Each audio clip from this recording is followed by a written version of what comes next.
In this lesson, we're going to create the wood texture for the revolver. Alright, so we've created the metal textures that we need. We've got the scuffed gunmetal, which looks great.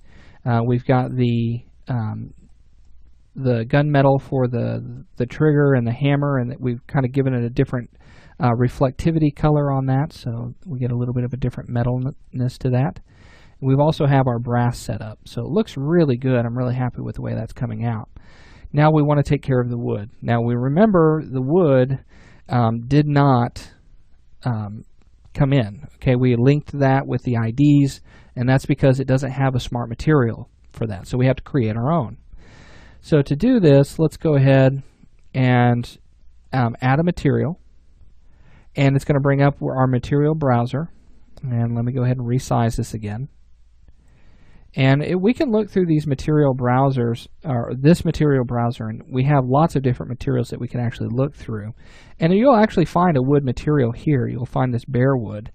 Now I've gone ahead and I've created my own material, and it's called varnished wood. But what happens if you don't have that? How do you create one? Well, to do this, let me go ahead and close that down. We'll come up here to the top and we'll say import a custom material. Now all you have to do at this point is go ahead and plug in all of the maps that are going to belong to that material. So if you create a wood, you can add in the albedo, your specular, your gloss, your normal, your height, whatever maps you have, you can bring all of those in. Now most of the time you'll probably have just the AO, the normal, the specular, and the albedo. Okay, those are your normal ones. So go ahead and left click on any one of these and it will bring it up your browser, and you can choose what file you want to use in this case. So if you click on that, you can find this woodgrain.tga. That's what I've used. You can go ahead and hit open on that, and once you hit open, it's going to apply it to that slot. You can add whichever ones else you want, and then you're going to need to create the material. Now here, whenever you create the material, let me actually just go through this process with you. Hit open. There it shows up. We can see a preview of what that looks like. If we had more textures to go along with that, it would look different. Right now it's just a varnished wood. We're going to create the material, and it's going to allow us to save this. Now you need to save this where it tells you to. Okay, so it's going to go into your materials. You can put it into any one of these folders. So you can put it in your Megascans, which is what I did, and then you have wood, and then you'll notice that I created a new folder called varnished, and then inside of that is varnishedwood.xml. So go ahead and rename it and then hit save. So then whenever you're ready, let's go ahead and close this down. Whenever you're ready to bring that in as a material, all you have to do is say add material. And then you'll go ahead and go to your material browser.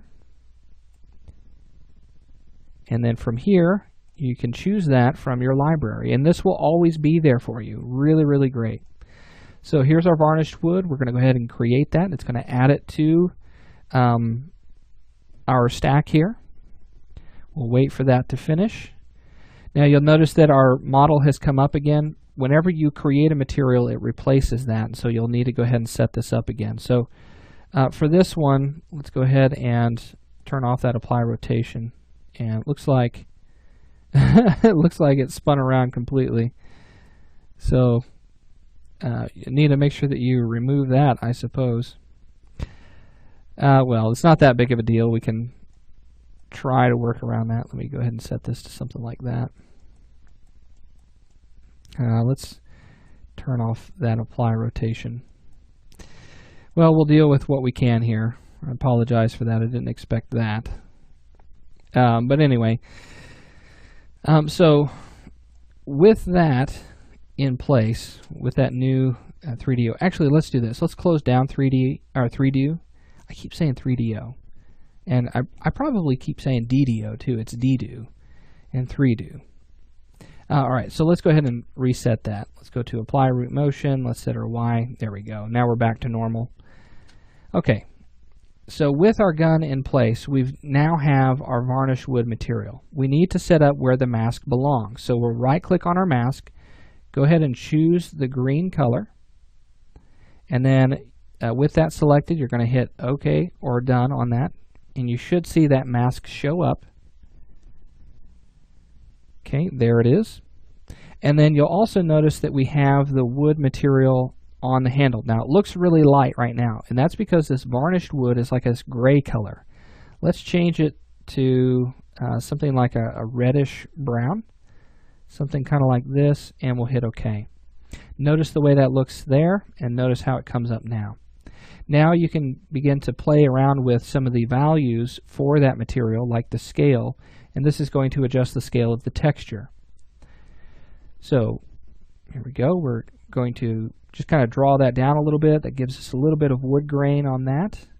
You can adjust the reflectivity on this. Okay, now I want you to know that we're working with PBR workflows here. So this is not necessarily the color of the object, it's the reflectivity of it. And so we're getting into some different terms and different ways of thinking about how we work with materials and textures when using this physically based rendering workflow. So once you have a nice color that you're happy with, and I'm perfectly happy with that, I'm okay with that. So let's go ahead and back up, and let's add a little bit more detail to our gun. I'm not quite finished with it. I want it to look a little bit dirtier. I want to refine this. And so we'll go ahead and we'll finish this off in our next lesson.